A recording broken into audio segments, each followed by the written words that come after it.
Ramogi TV Kisumu. Kapod wantiere e county ma Kisumu eni jotim ohala e chiro ma Kibuye, county ma Kisumu kelo ywak margi bang' kod pe gi yamo ketho kuonde timo ohala odhiambo manyoro. Tenbo ma Kisumu Abala Wanga okwayo horuok e kind johala e sama iduoko negi chenro mag ohala kare. Jafwambo marwa Purity Ruhama lero mathoth.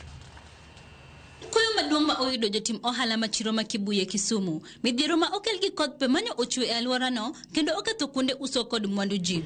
Yamo no achien koni kaduogo koni gi koth ne en koth moting'o pe madongo dongo obiro to chako muko ot, obiro to mor to sama odonjo komor mo obaro mabati mane ni ka temo dhi kode nyaka iye kocha.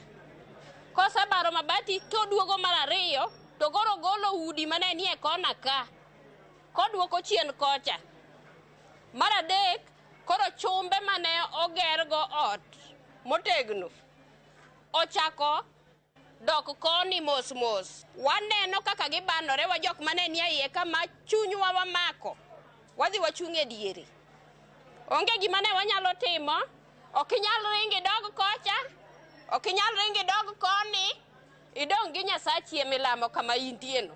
Giywak ni kodhno mapek ne okelo midhiero ne jotim ohala kama kodhiamo oketho moko kuom kuonde uso kendo rocho chenro mag ohala. Iye ka wan gi mon ma uso nyanya kibendi ni wagi tata gini oluore jomoko nyanya gi gige gite oluore kama ka nyanya nitie iye kaka gigol mondo giusi otamogi to kae ma wayude gimoro matin. Ka gichiwo ywak ne kaunti ma Kisumu, jo ohala go wacho koso pi gi teko mag sitima, takataka mang'eny kod kuonde uso machwero pi kelo midhiero gi maduong' kendo gikwayo ni mondo serikal ochop kwayogi.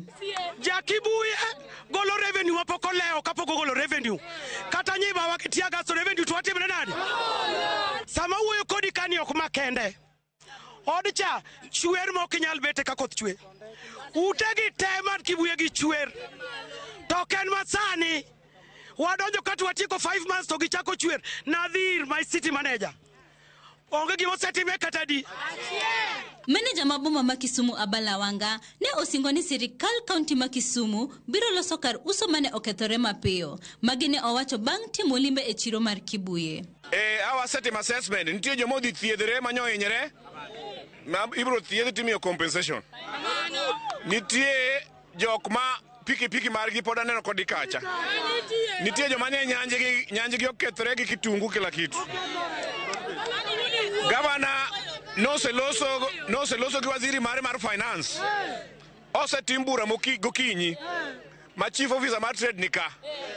Nitie pesa ma joma gik okethore ibro mi. Purity Ruhama, Ramogi TV.